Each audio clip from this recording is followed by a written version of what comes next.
সাংবাদিকসকলে আপোনালোকৰ সোৰ্স আমাক কয় জানো নকয় গতিকে আপুনিও আমাক আমাৰ সোৰ্সৰ কথা নুসুধিব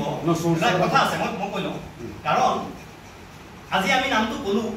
যি কেইজন মানুহে আমাক খবৰটো দিছে আমি নামটো কলো কাইলৈ পুলিচে উঠাই লৈ আহিব সেই মানুহ হাৰাশাস্তিৰ সন্মুখীন হ'ব আমি কাৰো অন্যায় কৰিব নোখোজো কিন্তু যদি এইটো ইনভেষ্টিগেশ্যন হয় ন্যায়ালয়ৰ তত্ত্বাৱধানত যদি ন্যায় ব্যৱস্থাৰ তত্ত্বাৱধানত যদি ইনভেষ্টিগেশ্যন হয় আমিও সেই সোৰ্সৰ নাম সেই পাৰ্টিকুলাৰ ন্যায়িক তদন্তৰ পৰামৰ্শ আমি কম কালি দেখা পোৱা গৈছে প্ৰেছ কনফাৰেন্সত আৰু তাৰ পাছত আজি দেখা পোৱা গৈছে আন এগৰাকী সাংবাদিকৰ প্ৰতি আপোনালোকে সন্দেহৰ সেইটো অজিত ভূঞা ডাঙৰীয়া তাত নিজে তেখেতে কৈছে যে এইটো মোৰ আৰু সেই সাংবাদিকগৰাকীৰ মাজৰ কথোপকথন এইটো আমাৰ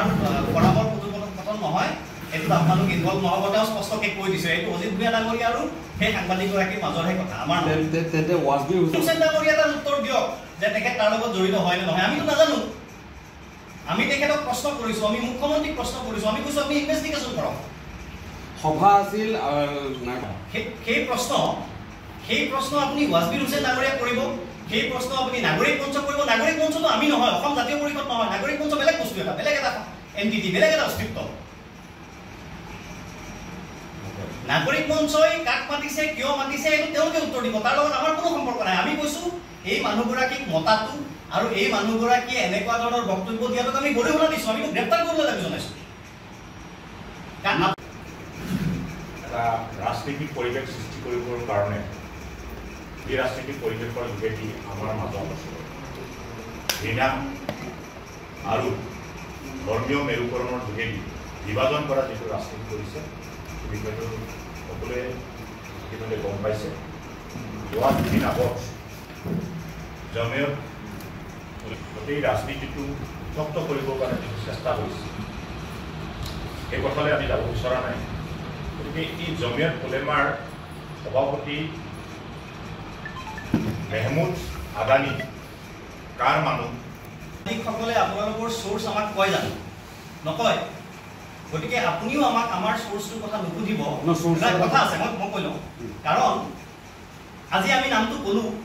যি কেইজন মানুহে আমাক খবৰটো দিছে আমি নামটো কলো কাইলৈ পুলিচে উঠাই লৈ আহিব সেই মানুহ হাৰাশাস্তিৰ সন্মুখীন হ'ব আমি কাৰো অন্যায় কৰিব নোখোজো কিন্তু যদি এইটো ইনভেষ্টিগেশ্যন হয় ন্যায়ালয়ৰ তত্ত্বাৱধানত যদি ন্যায় ব্যৱস্থাৰ তত্ত্বাৱধানত যদি ইনভেষ্টিগেশ্যন হয় আমিও সেই সোৰ্সৰ নাম সেই পাৰ্টিকুলাৰ ন্যায়িক তদন্তৰ পৰামৰ্শ আমি কম কালি দেখা পোৱা গৈছে প্ৰেছ কনফাৰেন্সত আৰু তাৰ পাছত আজি দেখা পোৱা গৈছে আন এগৰাকী সাংবাদিকৰ প্ৰতি আপোনালোকে সন্দেহৰ সেইটো অজিত ভূঞা ডাঙৰীয়া তাত নিজে তেখেতে কৈছে যে এইটো মোৰ আৰু সেই সাংবাদিকগৰাকীৰ মাজৰ কথোপকথন এইটো আমাৰ পৰামৰ্শ কথোপকথন নহয় এইটো আপোনালোক ইনভলভ নহ'ব তেওঁ স্পষ্টকৈ কৈ দিছে এইটো অজিত ভূঞা ডাঙৰীয়া আৰু সেই সাংবাদিকগৰাকীৰ মাজৰহে কথা আমাৰ তেন্তে ৱাজবি হুছেইন ডাঙৰীয়া তাৰ উত্তৰ দিয়ক যে তেখেত তাৰ লগত জড়িত হয় নে নহয় আমিতো নাজানো আমি তেখেতক প্ৰশ্ন কৰিছো আমি মুখ্যমন্ত্ৰীক প্ৰশ্ন কৰিছো আমি কৈছো আপুনি ইনভেষ্টিগেশ্যন কৰক সভা আছিল সেই প্ৰশ্ন আপুনি ৱাজবিৰ হুছেইন ডাঙৰীয়াক কৰিব সেই প্ৰশ্ন আপুনি নাগৰিক মঞ্চ কৰিব নাগৰিক মঞ্চটো আমি নহয় অসম জাতীয় পৰিষদ নহয় নাগৰিক মঞ্চ বেলেগ বস্তু এটা বেলেগ এটা এনটিটি বেলেগ এটা অস্তিত্ব নাগৰিক মঞ্চই কাক মাতিছে কিয় মাতিছে এইটো তেওঁলোকে উত্তৰ দিব তাৰ লগত আমাৰ কোনো সম্পৰ্ক নাই আমি কৈছো এই মানুহগৰাকীক মতাটো আৰু এই মানুহগৰাকীয়ে এনেকুৱা ধৰণৰ বক্তব্য দিয়াটোক আমি গৰিহণা দিছো আমি গ্ৰেপ্তাৰ কৰিবলৈ দাবী জনাইছো এটা ৰাজনৈতিক পৰিৱেশ সৃষ্টি কৰিবৰ কাৰণে এই ৰাজনৈতিক পৰিৱেশৰ যোগেদি আমাৰ মাজত ঘৃণা আৰু ধৰ্মীয় মেৰুকৰণৰ যোগেদি বিভাজন কৰা যিটো ৰাজনীতি কৰিছে সেই বিষয়টো সকলোৱে ইতিমধ্যে গম পাইছে যোৱা দুদিন আগত জমিয়ত গোটেই ৰাজনীতিটো জব্দ কৰিবৰ কাৰণে যিটো চেষ্টা কৰিছে সেই কথালৈ আমি যাব বিচৰা নাই গতিকে এই জমিয়ত উলেমাৰ সভাপতি মেহমুদ আদানী কাৰ মানুহ যিকোনো খবৰৰ বাবে যোগাযোগ কৰক 7099017330 লগতে 7099017110 নম্বৰত